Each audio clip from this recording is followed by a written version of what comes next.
So according to my clock, it's just 1 minute past 4. So I think we'll wait another minute or two to see if anyone else pops in.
Right, I think we should go ahead and get started. And if people come in throughout, that's absolutely fine.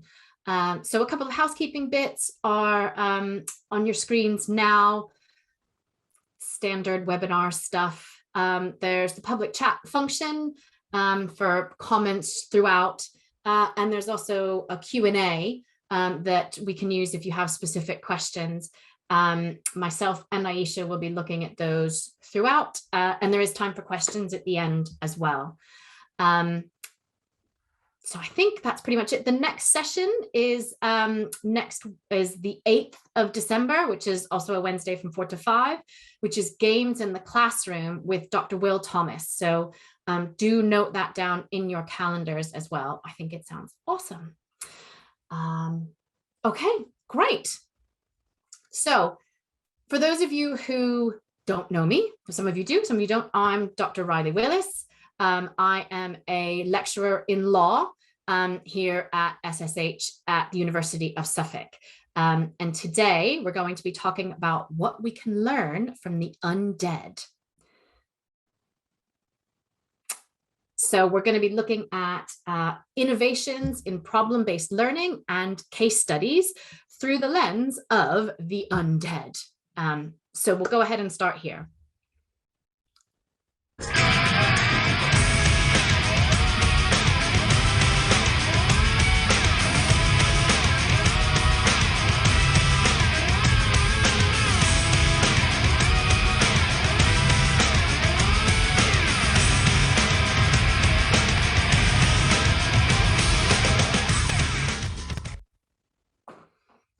Okay, so I hope you all enjoyed that.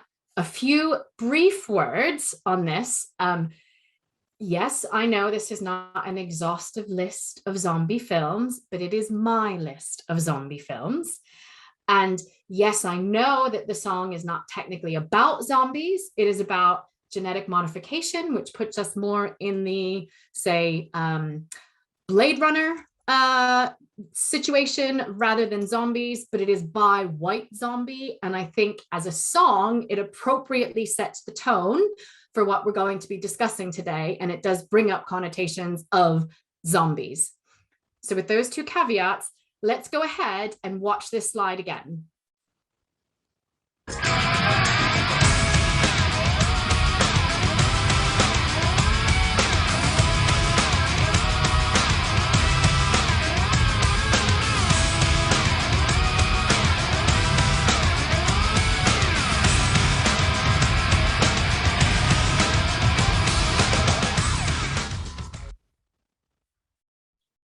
Okay, on my screen, the tech was a bit slow there, but hopefully you've seen them all again. Right, so now we're going to do a little poll.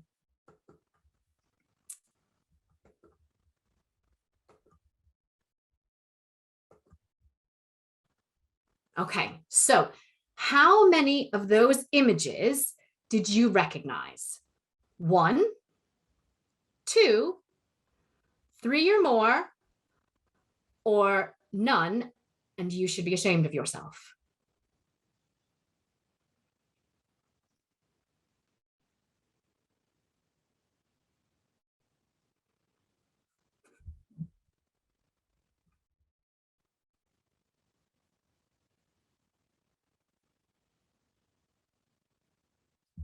Okay, brilliant. So, as you can see, the vast majority of people in this session today recognized at least one of those images. Some recognized 2, and even, nearly 30% recognized 3 or more. Let's put that away. Right. So the reason we start with this is to try and introduce the feeling and the utility of using pop culture in the classroom. So if you did recognize some of those images, you would have felt, we can go to this slide in a second, Hebe. Let's go back to the other one. So if you did recognize those images, you would have felt this immediate sense of familiarity. You would have felt maybe a sense of excitement and engagement of thinking, I totally know that image, I'm into this. You would have felt perhaps a sense of community, recognizing that other people in this webinar also recognize some of those images. So immediately you're feeling this sense of familiarity, you're excited, you're connected to the content, you're connected to the other people in the session. And even if you didn't recognize those images, you still know they're zombies, and there's still this immediate sense of understanding that crops up when you see a picture of an undead brain eater, right? Everyone has some experience of zombies. And so by tapping into this kind of pre-existing pop cultural knowledge, immediately we're putting students into their personal comfort zones. And how I like to think of it is that by putting them in their personal comfort zones, it gives us the opportunity to push them outside of their academic comfort zone. So you make them comfortable in one sense so that you can push them to places they might not otherwise have been able to go to in another sense. So I am going to go ahead and front end our key takeaways. So we can go to the next slide now.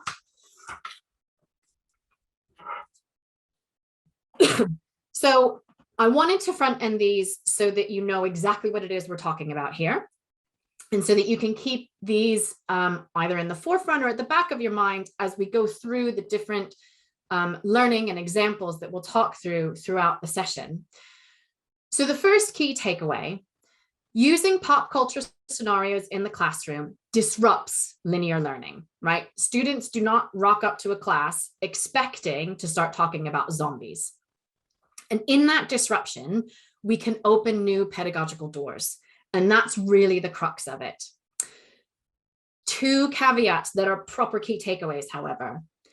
It must be easily accessible to all your students. If you end up choosing a reference which is more accessible to some students than others, that can create or reinforce disparities in the classroom. So you have to be very careful with the references that you're using. You don't want to pick something that maybe appeals more to female students than male students, or something that maybe a mature student wouldn't be as familiar with, or something that even may be more accessible based on class lines. So you need to make sure if it's a pop culture reference, it has to be really pervasive. Zombies, totally pervasive. And in fact, there's a lot of research around this, at how pervasive this concept of a zombie is, so that it is easily accessible for everyone, even if you haven't seen all of the films that were on that first slide. By the way, I do have a list at the very end of what the films were, so you don't have to be crazily IMDbing things in the background right now, but you do have to stay to the end to get the list. So that's the first caveat. Second caveat is it also has to be really deeply rooted in or connected to your desired academic outcomes. Otherwise, it becomes gimmicky, and students can spot a gimmick a mile away and you lose all credibility. So you can't just introduce a pop culture reference or some kind of, interesting reference without it being really, really connected to what it is you're trying to teach or the kind of learning that you're getting the students to experience. So it really has to be deeply rooted in something of value in order to work. So those are the three key takeaways. We'll come back to those at the end. Right.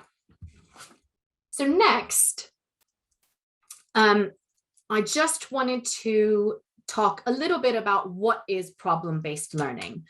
So I'm introducing sort of different pieces of this overall picture, and then we'll go through an example later on. So problem-based learning, you're probably all very familiar with it, but I wanted to make sure that we're singing from the same hymn sheet, so to speak. When I talk about problem-based learning, what kind do I mean? I mean the kind that is very student-centered. So it is very much focused on what the students are doing, not what lecturers or facilitators are teaching. It is very much experiential learning. So the learning happens through the experience of working on the problem. It's deep learning, it's active learning, it's not passive superficial learning that you would find in some kind of lecture or even in some assessments and assignments. So the learning happens through the experience.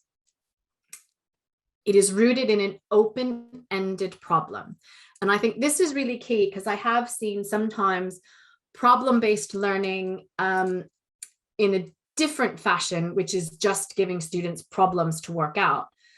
True problem-based learning is there's no defined solution. There's no right answer. In fact, there might not be an answer at all. It's the skills and the application of knowledge through working on the problem itself that is the learning and the teaching. So it's the creation of a really rich, engaging problem that gives students opportunities to apply previously acquired knowledge. And it's the journey that is the learning. The end doesn't matter. They may not get to the end. There may not be an end. And that is what problem-based learning is all about. I keep going to advance the slides, but I keep forgetting I'm not doing it. So a quote about problem-based learning from a recent study, which I think just underscores the value added in this kind of approach. Problem-based learning contributes to improve professionalization of vocational studies, develop general skills such as communication and teamwork, bridge the gap between theory and practice. And I tend to focus on this a lot, this bridging the gap between theory and practice. I think PBL is really valuable in that. Fostering self-regulation and autonomous learning. And certain things you may want to introduce: reflective journals, peers cooperation and collaboration, and the supportive role of educators are fundamental aspects of problem-based learning, which empower students in their own learning. So again, just underscoring the value added of this approach and some of the tools that are key when we're talking about PBL. So a little theory to go along with this on the next slide. What I have used that I think is particularly applicable as we move into block and blend, some of us may already be there, block learning being the 4-week intensive style of learning, and blended learning being a sort of this combination of asynchronous and synchronous activities. So McCall developed a theoretical framework and a model for doing PBL in a blended learning environment, which is this resources task support model. And this was adapted from an Australian university's teaching committee. They funded a project, and it provides a really useful pedagogical framework for designing PBL in a blended environment. So 3 stages: resources, task, support. So first, students engage in asynchronous resources to independently work through key concepts.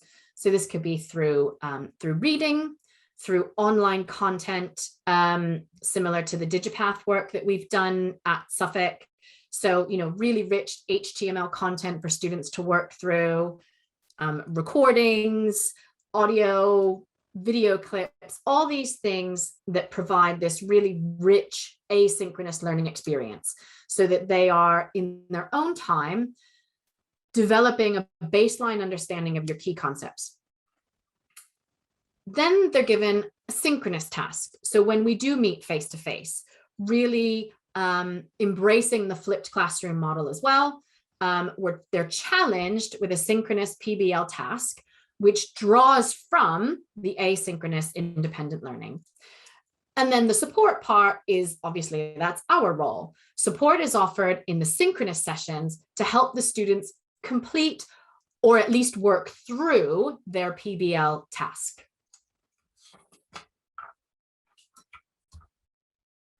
So that shows us, we've gone through that initial slide, which is that familiarity. We've gone through some of the architecture.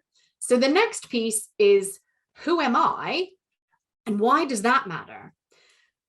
I have found that doing PBL style teaching and learning is best driven by your own extensive personal experience. So whether that be professional experience or academic experience, I think the best, truest problems come from a place of deep, deep familiarity and knowledge and experience. So if we just click here, this shows a little bit about who I am and how it's going to matter to the PBL I'm about to introduce. So my first degree is actually in fine arts, and I did theater management and nonprofit management. So I spent a lot of time with the theater people. And I think therefore I have this inherent flair for the theatrical, which is probably why I like the zombie stuff a lot. From there, career change, I did my Juris Doctor at NYU in New York, which is in the States, they don't do law undergrad degrees. It's all a 3-year postgrad degree. And while I was there, I focused on international human rights and in particular, the right to health. And so I spent some time down in South Africa, working on some research of human rights violations of people living with HIV. And then I was fortunate enough to get a research fellowship to go work at the World Health Organization headquarters in Geneva. So I was working in the epicenter of the UN and doing lots of UN meetings, lots of conferences, getting to see how many of the different agencies work, so really immersed in this UN environment. So that was during my time at NYU. And also at NYU, I did a clinical placement at the Center for Reproductive Rights, where we did impact litigation with the UN. So at this point, I've had a lot of UN experience, both from the inside and kind of from the outside. I then did an MPH at Columbia. And as part of that work, I did a placement in Poland with the Astra Network, which is a network of Central and Eastern European women's health NGOs, sexual and reproductive rights and health NGOs. And still, we were doing a lot of UN-driven work, a lot of lobbying, a lot of policy consulting, a lot of implementation. So again, another aspect of this UN theme coming through. And then finally, when I relocated to the UK, for many, many years, I worked as the head of program and advocacy for a large international women's charity.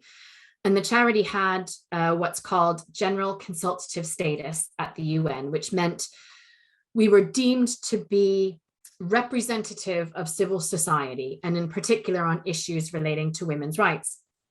And so that allowed us to participate behind closed doors in a lot of UN policy setting, agenda setting, even lawmaking in some settings, because the voice of civil society is actually important in international policy setting.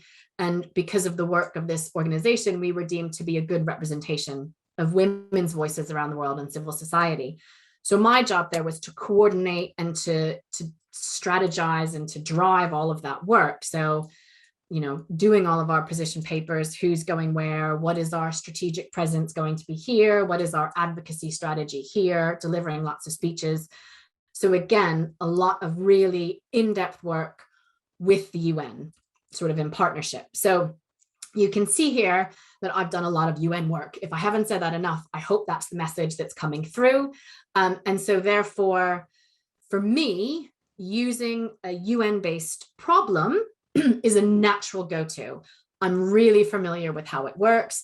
I'm really familiar with the nuanced problems faced. And so it's something that I can draw upon really deeply from personal experience. So now let's get into sort of this application. So we've seen the familiarity piece, we've seen the theory piece, we've seen my experience piece. So now, perfect, let's see how it all came together. So it all started back in autumn of 2017. And I was teaching a module called International Organizations and Global Governance. And we had some topics around, ready for it, surprise, the UN. But before those, I was getting this sense from the students that they were a bit restless. And it wasn't my module. I wasn't the module organizer. I was just teaching on it. But we ended up having a student feedback session. And they said, look, we're getting a lot of theory here. And we want more practice. We want more of the nuts and bolts. And so one of the things that I was looking for some practical activities to give the students that grounded experience rather than just the theoretical understanding of how global governance works and what IOs are. They wanted more the nuts and bolts. And so I thought doing a model UN mini simulation would be a good option. I'd never done one before, but obviously I'm familiar with model UN stuff. And so I was looking through some of the previous official model UN simulations, and I came across a zombie pandemic one. And I thought, this is brilliant. This is a great concept. It's fictitious in such a way that it will allow students to think more openly, but it also draws from enough real world situations that they will have an intimate experience understanding how the UN works. So I adapted this set model UN mini simulation for this class. And you can see here on the screen the sort of basic outline. So each student was given a country to represent, which is how model UNs work. And it was, they were given a very, very basic country position, primarily based on how the country has dealt with health crises in the past. You have to pick a good selection of countries to have good negotiations going on. So if you just had a whole bunch of, say, continental European countries, well, that's not very interesting. So a good mix of countries. So they were in teams or pairs, I think. So they were to discuss their country's position for 5 minutes and think about, now that they have this basic information, well, what does their country think about a zombie pandemic? They then presented their country's position, drafted a 3-sentence resolution, debated the merits of those resolutions, and then had a vote. And it worked so well. It was absolutely brilliant. And so by using this engaging problem, again, this is classic PBL, there's no solution. Yeah, maybe they might have a resolution at the end, and maybe they might agree to it. Likelihood not. But the idea is the journey. It's understanding what it's like to represent a country. It's understanding what it's like to negotiate with other country representatives. And it's having that firsthand experience of the myriad issues that they wouldn't have thought of, the minute details that become the stumbling blocks of coming to an agreement, the breadth of issues that need to be discussed on maybe one small topic.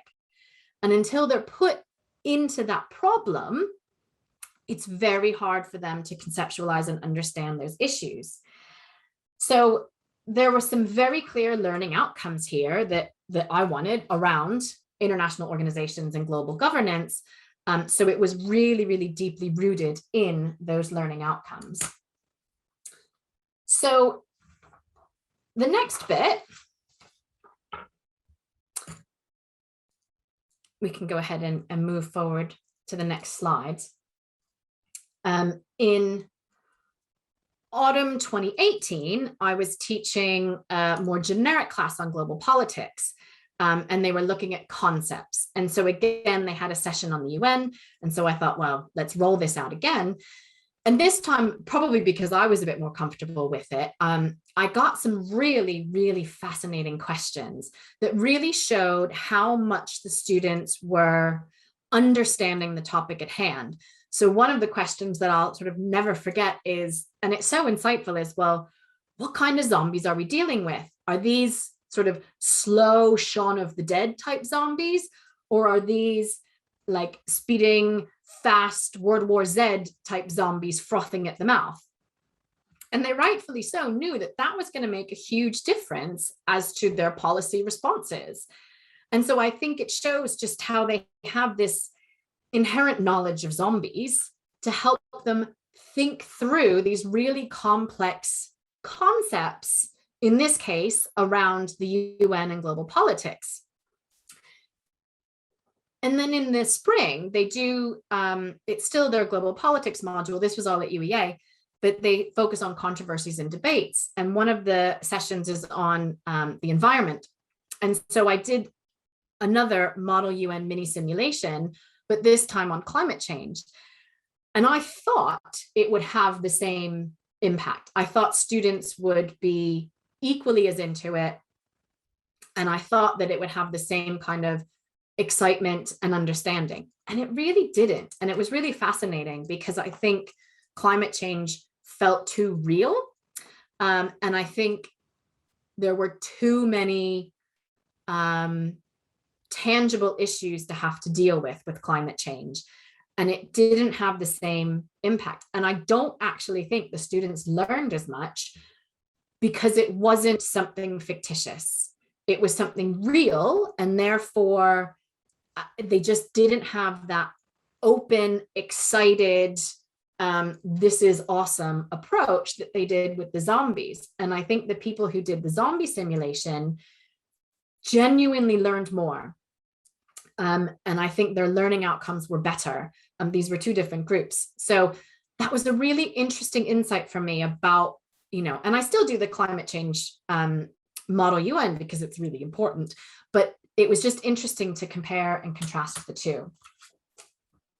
So the next piece was also in the autumn of 2018, and I was teaching international relations theory.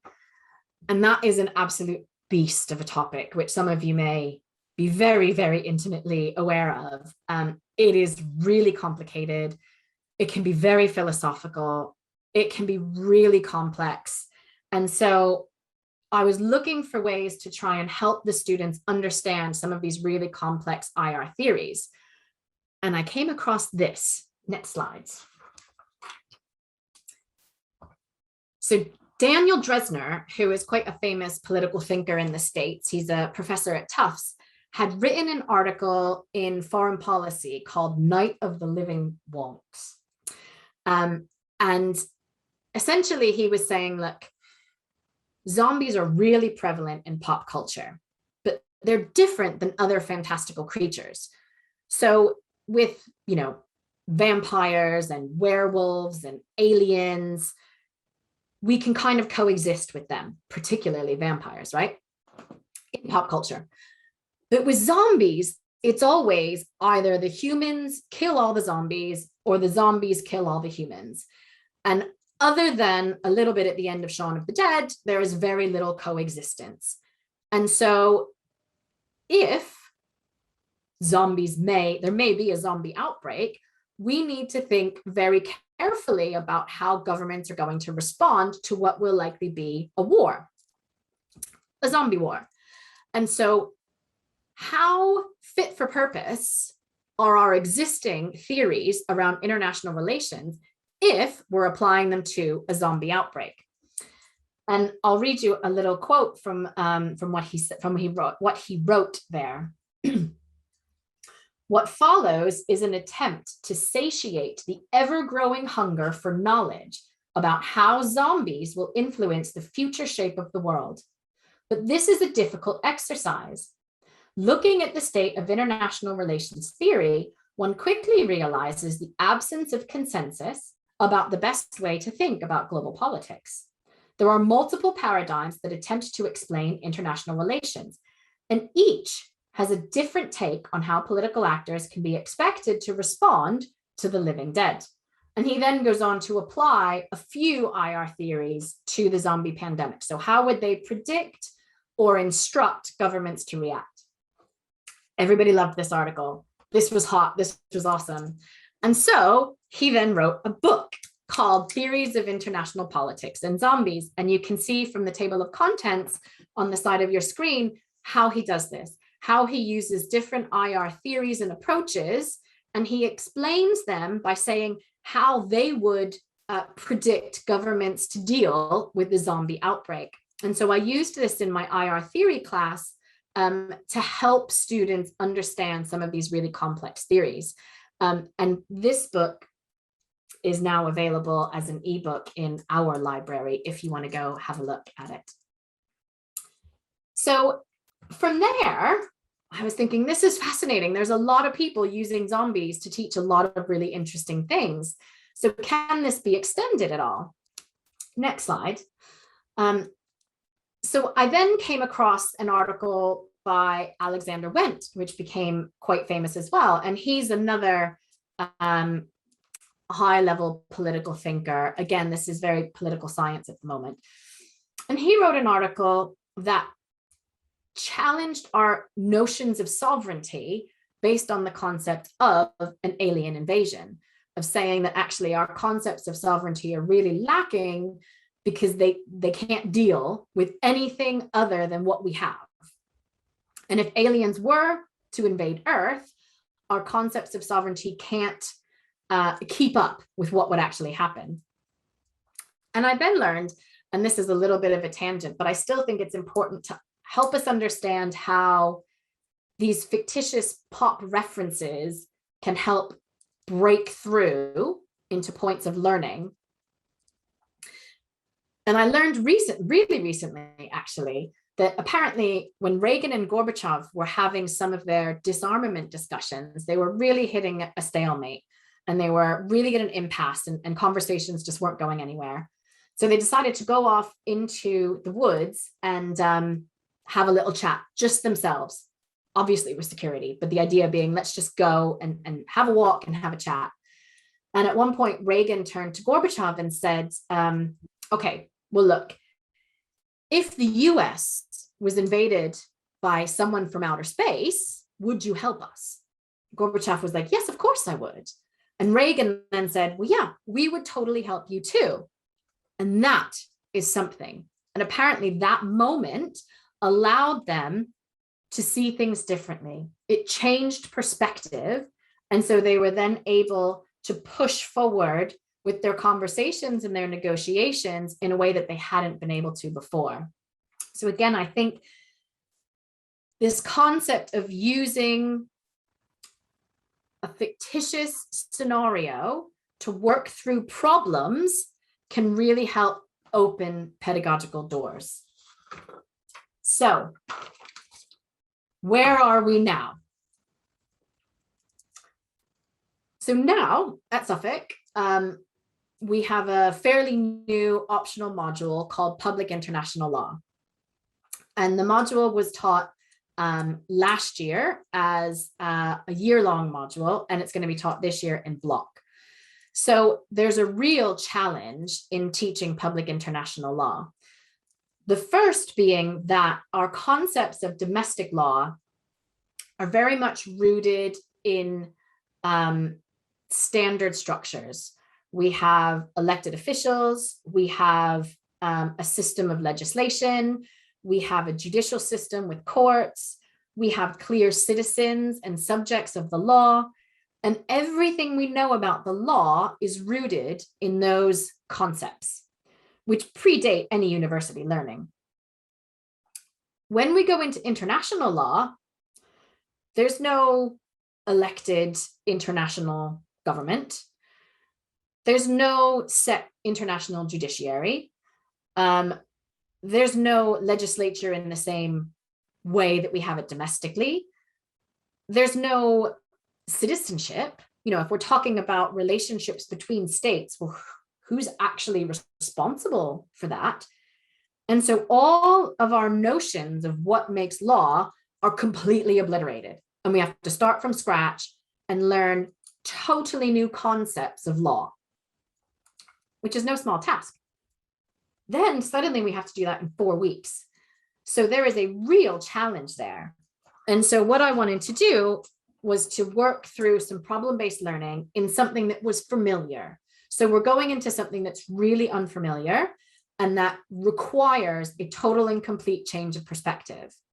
And so by introducing these concepts through the lens of something that is very familiar, I hoped to be able to help students change their thinking. So that was the challenge. So what did we do? Okay, next slide. So first, before the students knew that it was a zombie pandemic they were dealing with, they were given country assignments. So each student was assigned one country, and they were given a little bit of information about how that country approaches health crises. So the next slide has one example.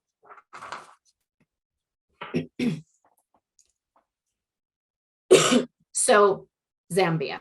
So you can see here, there's a little bit of basic information around Zambia and how the country deals with communicable diseases and what some of the challenges are, with a little quote, and that's a real quote from someone involved in the health services. So the next slide shows another example of one of the other countries, which is China. So again, you can see how we're setting up some really interesting discussions and debates based on the countries that are present in these negotiations. So from here, students were told to go off and do some really basic, like key stage 3 research on the country. You know, what's the GDP? What's the population? What's their general stance on foreign relations? Really, really, really basic stuff. So the first session, they come into the classroom and they share with the other students which country they're representing, and they tell everyone a little bit about their country. So the next slide shows how we did that. So these were the countries that were present that day. There were more country assignments, but not everyone was there. So you can see we have India, who has a large population, but equally a growing economy. Issues with Afghanistan. We have the States, China. We have Sierra Leone, Australia, Fiji, Saudi Arabia, Kenya, and Russia. And you can see Russia was money, money, money, money, money. And Russia was quite funny. We were never quite sure if we could trust what Russia was saying. So everyone is fully told to be representing their country. So it's not their personal views. And again, they still don't know this is zombies. It's just their country. And that's a big challenge, but it also, again, opens up opportunities for important learning. So then I tell them that their country is dealing with a zombie outbreak. So the next slide shows the first official activity. So they're given this scenario that there's been a zombie outbreak, but it's not global yet. So there are pockets of outbreak, but there's an opportunity to address the issue. And so the UN has kind of called this emergency session of all governments, and they're trying to negotiate a legally binding treaty to set out how the countries are going to band together to deal with this. Now, interestingly, last year was the first time I did this sort of extended problem-based learning. So this goes throughout several sessions in the module. And when I wrote all of this and designed all of this, I hadn't really been thinking about COVID, but actually there ended up being a lot of parallels, particularly around travel restrictions and R&D looking at COVID. So that was this really interesting byproduct of the work, where it is a fictitious situation because we're talking about zombies, but it had a lot of very intimate ties to reality in a very immediate sense. So that was a really interesting observation. So So some of the things that they're sort of steered to talk about are quarantine, travel, knowledge exchange, resource management, and funding. And again, these are all issues that are really difficult to understand unless you're actually doing it yourself, unless you're having this problem-based experience. And, you know, I think a lot of times people look at international lawmaking and think, well, why can't they just agree? Well, there's a lot of reasons they can't agree. And there's a lot of nuance to it. And it can be very, very difficult. And the students really began to see that and understand that. And also the mechanisms to say, well, how is international law made? And who's going to be the subject of it? And how are we going to deal with accountability and enforcement? And who's going to write this stuff? And so it was fascinating to see all the little light bulbs going off. But again, through something that's still fun, we're still talking about a zombie outbreak. So it doesn't feel too serious, even though a lot of the concepts and notions are. So the next slide shows some of our treaty negotiations. So you can see here, this was what people brought to the table. So India is more than happy to share resources, but steadfast, absolutely no nuclear or biological warfare against the zombies. Contra the US down the bottom, and they're really keen on just killing all the zombies. China was really keen on a vaccine, so they wanted their priority to be R&D for a vaccine. They also wanted to kill the zombies. Sierra Leone knows that they're going to need a lot of help, a lot of infrastructure, and a lot of aid, given the current state of the country, but that they don't have much to offer. So they're willing to just throw diamonds at the problem. Fascinating, right? Australia is more than happy to take refugees at the beginning, but we'll see that changes. And you have a country like Fiji, which is a small island state. So being an island in this scenario is actually quite a benefit, even though Fiji is usually a bit on the losing end of things, because these are non-swimming zombies. So, you know, they really started to understand the different country perspectives and how negotiation works, the give and take, the hashing out of the details, how much time it takes and how difficult it can be. So the next slide shows where they got to by the end. So the bottom is the sort of draft resolution. So it was a 3-point treaty. So it's pretty small treaty, right? All countries agreed to redistribute military based on population. But when they came up with this idea, either, you know, you didn't have to prompt them to say, okay, well, how many military and where are they going? You know, if you've got a big military, how are you going to redistribute them? So then they had to think about the difference between source countries and destination countries. And then they wanted to close all borders. But then you have to say, okay, well, you want to redistribute military, but you want to close all borders. So how's that going to work? So they came up with this idea of a short period of movement. And then they also agreed, and this in reality would need some work, but they agreed to all contribute food and medical supplies to these regional hubs. And the regional hubs would be located in countries with a large landmass with lots of space.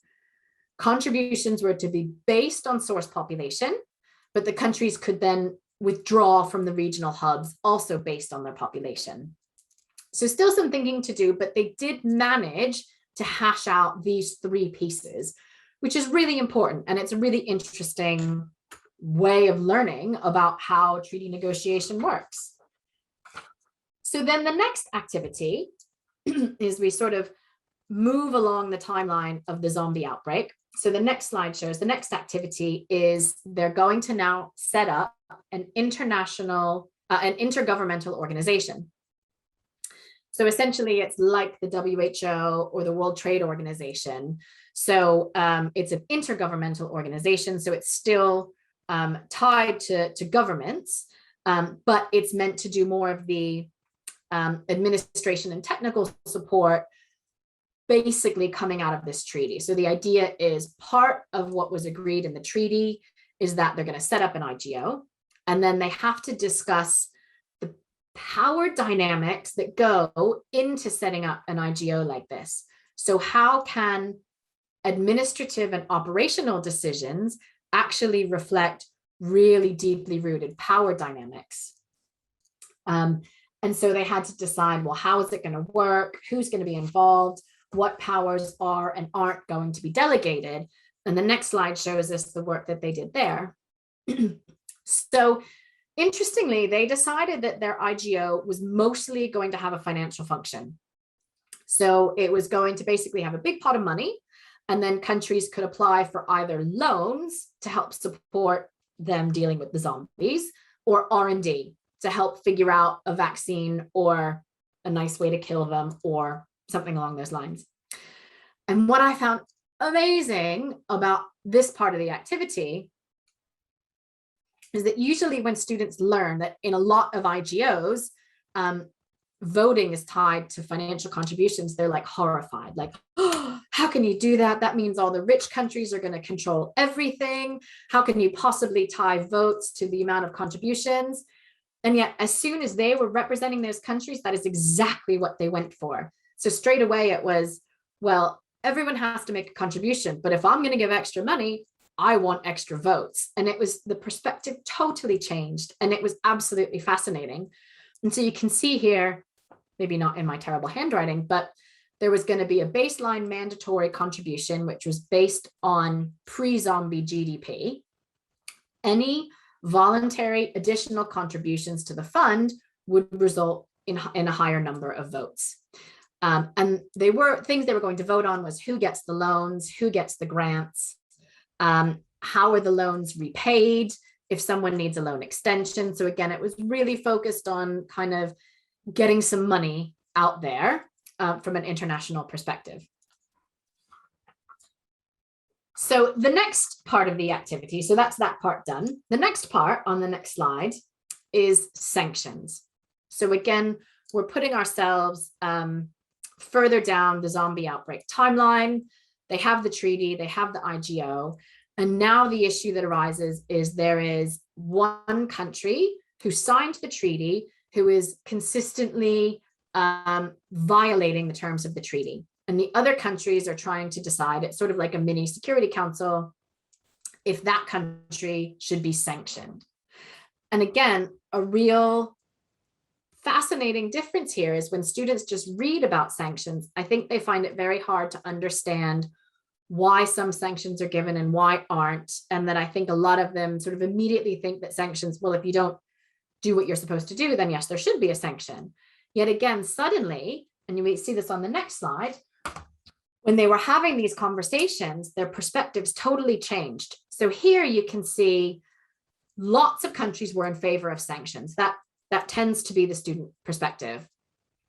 I set it up so that the country who had violated the treaty was Israel. So that's obviously done on purpose because the US is clearly saying no. And Afghanistan is also saying no. So I did put that in there on purpose. So this is where we started off. Lots of yeses, but a few adamant no's. So then on the next slide, we see how conversation and negotiation made it change. Suddenly, one of the yeses has now turned into a no. And some of the yeses are saying, well, yes, but. There's a lot of yes, but. So the next slide shows us where we finally got to with this, which was 2 countries were in favor of UN military intervention, so a really harsh sanction. 2 countries were in favor of a non-military US presence. And the violation of the treaty was that they weren't reporting their zombie infections appropriately. And 3 countries were no sanctions whatsoever. So again, we can see how by representing their countries and by having these discussions, they really hashed out, well, why would we not want to do sanctions? You know, what would happen then? Is that making it worse? And what kinds of sanctions should we impose? And none of this learning would have happened if we just read a textbook chapter on it. Or I think even if we had utilized a more real world situation. But when you're talking about zombies, students just open up and they can talk about it a bit more easily with that previous knowledge. So the last part of the project, and again, you know, when this was a year-long module, this took place over several weeks. And in block, this is going to take place over, I think it's like 10 hours of total experience. So the last bit we flip on sort of upside down. And the idea is the zombie pandemic has gone on for a really long time. And actually, we've now learned that the zombies can be trained and that they can be, so we're more in the Shaun of the Dead world, so that they can actually be contained and trained. And because of this, there's a lot of zombie rights organizations cropping up around the world. And the idea is they're going to create an international non-governmental organization that focuses on zombie rights. So they're still representing their countries, but again, from a civil society perspective. And so what they need to come up with is, well, what rights are you going to focus on? What's your platform? And what's your advocacy strategy, which is a huge part when we're looking at international law. So again, this was the last part of the problem. So it is a little more fun and lighthearted. And they ended up taking a workers' rights perspective, that if the zombies are going to be put to work and doing manual labor and things like they can, that they need to have some employment rights. And they had the most fascinating discussion about whether the zombies should be paid or not. Some of them thinking, well, of course, if you're doing work, you need to get paid. But the others were thinking, but zombies don't understand money, so why would you do that? And it was an amazing conversation. So I've brought in the next slide some student quotes to kind of show you what their perspective was. I thought the zombie pandemic was a great way to help me learn, as it allowed us to really get involved and think carefully about decisions we made for our particular country. In turn, it helps to digest the information given in lecture. So next slide has another quote. I think using the zombie case study was a really good way of highlighting how individual perspectives range dramatically.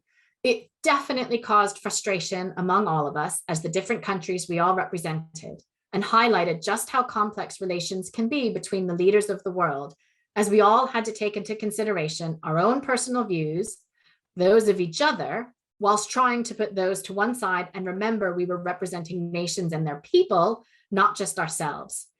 And the last quote on the next slide: public international law can be a complex topic to get to grips with, especially the process of establishing laws and policy on an international playing field. The use of a fictitious scenario was a good idea. It allowed us to engage with the issues at hand and allowed us to appreciate the difficulties involved in coming to an agreement. As the scenario evolved, it became difficult to discuss and agree upon what sanctions should be introduced for non-compliance. I particularly enjoyed the discussions, and although I was in agreement to sanction a country, when the bigger picture was explored, my view changed. So this student represented Sierra Leone. This module was very enjoyable, and the many discussions that took place allowed the learning to be very interactive. And it was nice to step away from the traditional academic modules and engage in something different. So again, I can say it works until the cows come home, but it's the student perspective that really matters. So just to reiterate, here's our key takeaways: disrupting linear learning and opening new pedagogical doors, but make sure it's accessible and make sure it's deeply rooted in your desired learning outcomes. Next slide. Yeah, are there any questions? I think there is a question. Oh. As someone who will be teaching IR theory in December, do you fancy taking the class? I wondered if that was going to come up. Are there any other questions? Oh, yeah, more. Good. I like this Q&A function. Zombies as a concept are universal enough for everyone to get. Is it important to use universal concepts like this, as I suspect my own pop culture references are rather dated? Well, I think, answer live, what does that do? That's exciting.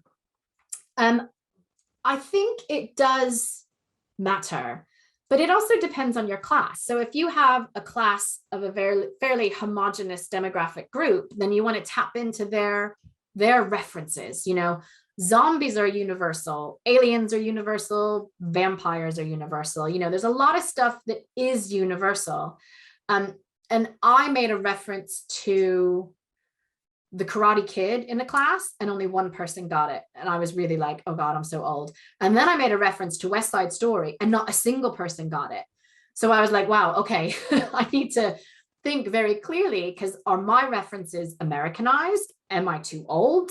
You know, all these things. And they were just simple references, but it really did hit home about how clued in you need to be about your audience with that. And if they don't have that reference, then it's just completely lost. Like I had this whole thing about the Karate Kid that was just pointless because nobody knew what I was talking about.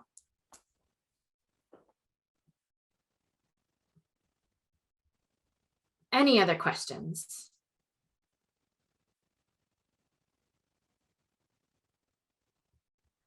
Okay, well, let's go to Miss Dynamite. Really?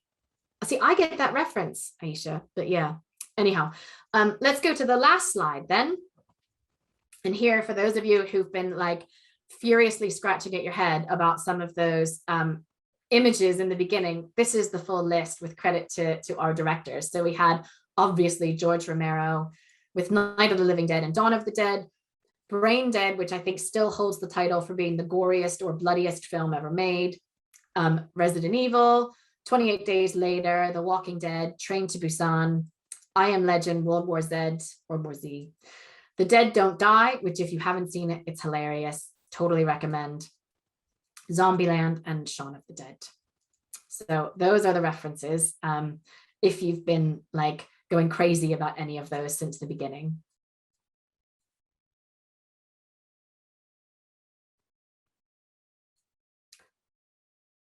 Brilliant. Okay. So if there's no other questions, oh wait, there is another question.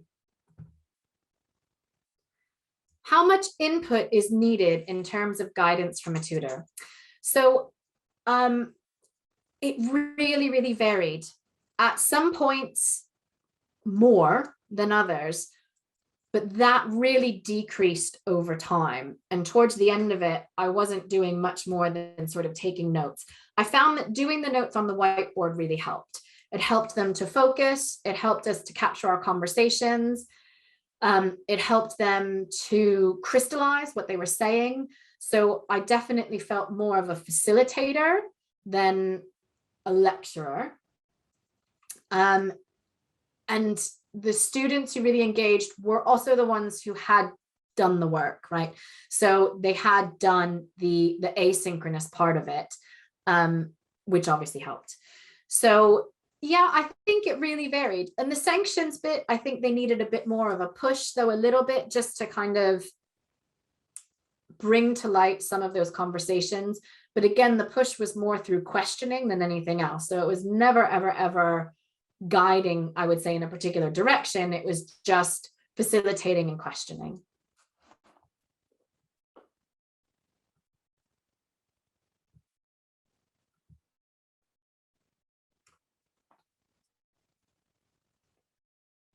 Okay, brilliant. Well, it is 5 o'clock on the dot.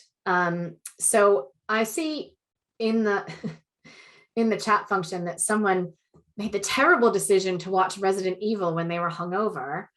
Terrible decision. Although I would watch Resident Evil like hungover, not hungover, with a few drinks, without a few drinks. So, but that's just me. What I really hope that you get out of this is some inspiration to go off and think about what you might be able to do in your own classes, whether it's a one-off zombie reference, or whether it's like I do, a several week-long problem involving some kind of pop culture reference. I really hope you felt a little bit of inspiration to give it a go in a small way or a big way. So I hope you've taken that. If you have any other questions later on, you can always feel free to email me. I'm happy to continue the conversation. And if not, I guess we'll say thank you so much for coming, and please sign up for the next one. Thank you, Riley. It was fantastic. Really, really enjoyable. Thank you. Brilliant. Thank you. Bye then. Bye.